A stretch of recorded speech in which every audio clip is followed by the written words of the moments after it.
Moms had warned me I'd get deep in trouble one day. I should have believed her. Today was that day. I hadn't really wanted to ditch my family and ride to West Virginia. At least, not until after William Dexter got stretched out on our concrete block in Brooklyn.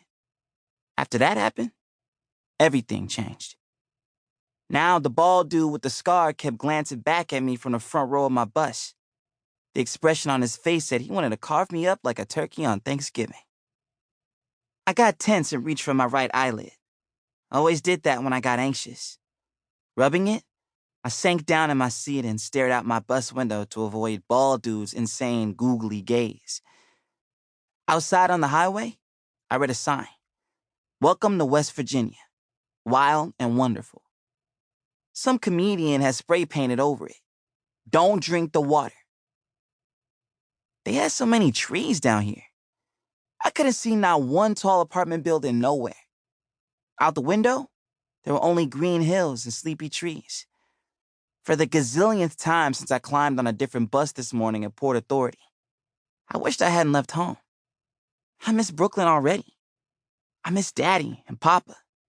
And even though that noisy argument me and my moms had made me eager to leave, I actually missed her and Shireen too.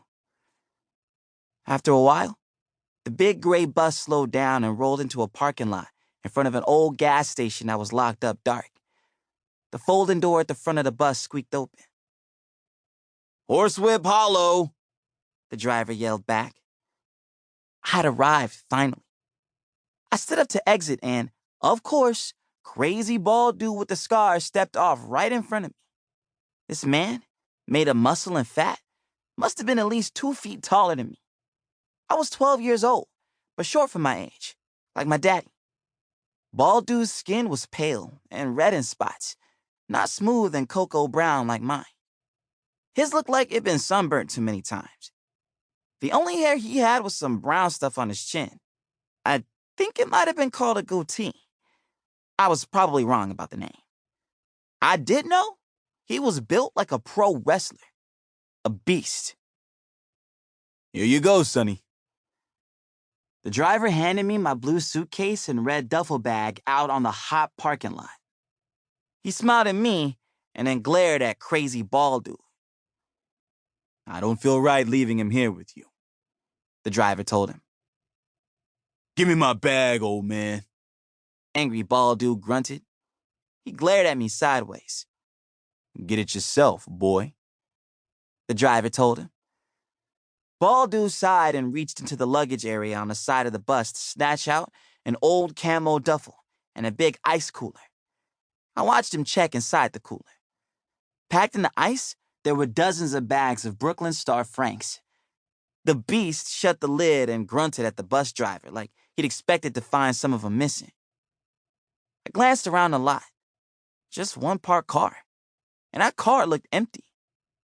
In a minute, this bus was about to leave me alone here, 1,000,000 miles from home, with a lunatic white man who for sure wanted to delete me. My phone has 0 bars.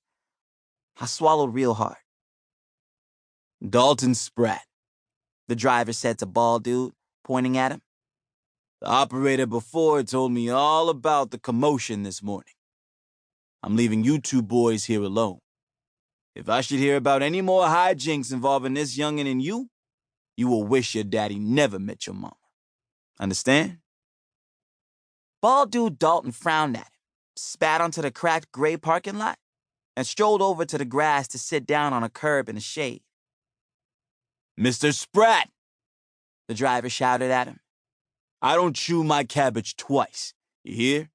So listen up. If any harm befalls this here boy, the local authorities will find you and you'll be in a world of hurt." Dalton just grunted again. That did not make me feel no better. I wiped my forehead. The sun was beaming down here in West Virginia. So hot. I missed the bus's AC already, as weak as it had been.